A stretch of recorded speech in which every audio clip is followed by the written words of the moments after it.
there are different ways of how we could explain dissociation, and one of them is that we humans and also animals experience dissociation as an instinctive defensive behavior when our lives are being at threat. Initially, when we sense the danger, we freeze, and that gives us a second to assess what the situation is like, what's happening, whether we are really at danger or not. And if we detect the danger, then instantly the fight and flight response is being activated, preparing us to fight against the person, for example, or preparing us to run away. However, in some situations, when fighting back, maybe running away, doesn't seem as a safe option, then we freeze. In a way, this could be seen as playing a dead person, so that then creates less resistance.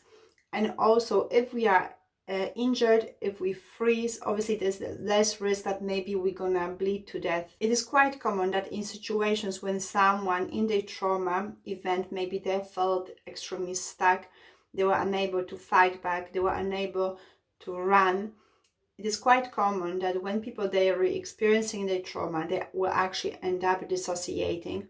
And also, while they were in that trauma event, it is very likely that when they're in the trauma event and when they feel stuck, unable to do anything, they might dissociate. And this is done so that the person experiences less harm. So maybe they witness less harm, and maybe physically they might feel less pain. And if that's not enough, then what our mind will do, it will make us faint. Sometimes people, they can also describe dissociation as being paralyzed and being extremely distant.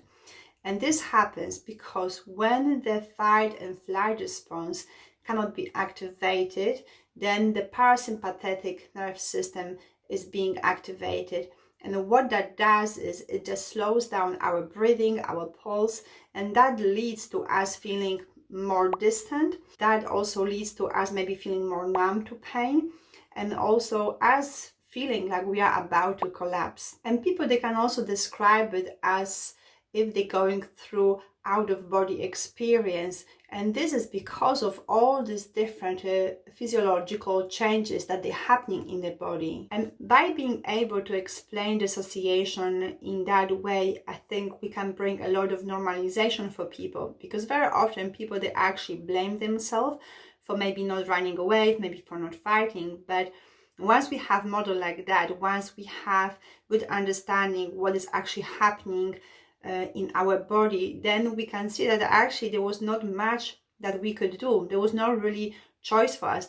That the decision was actually made for us by our brain. So in situations where maybe someone experienced trauma that maybe wasn't prolonged, and maybe they were able to fight back, maybe they were able to run away, they wouldn't have to go in a state where they would have to freeze. And that would mean that they didn't have to experience the dissociation as someone else who maybe was not able to run away and maybe who was not able to fight back. And also other differences that the people, they might feel when maybe someone suffered prolonged trauma, where maybe they felt really stuck. When they're experiencing flashbacks, they might have the sense of feeling very defeated.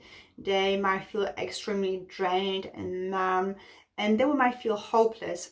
On the other hand, when we have someone who maybe suffered one episode of a trauma, and maybe they were able to fight, and maybe they were able to run away in that trauma event that they've experienced, they might feel instant anger, agitation, fear. And then when we think about this prolonged trauma, when people are experiencing dissociation, so the longer that goes on for, the more automatic those dissociations are, the more frequent they're gonna become, the faster someone's gonna be able to enter this dissociation. So that will be it for today, and if you enjoyed this video, then please like it and subscribe. And if you have any questions about post-traumatic stress disorder or any specific questions about dissociations, then please leave them in the description section, and I'm gonna try to answer them, and I'm gonna see you in the next one. And thank you. Bye bye.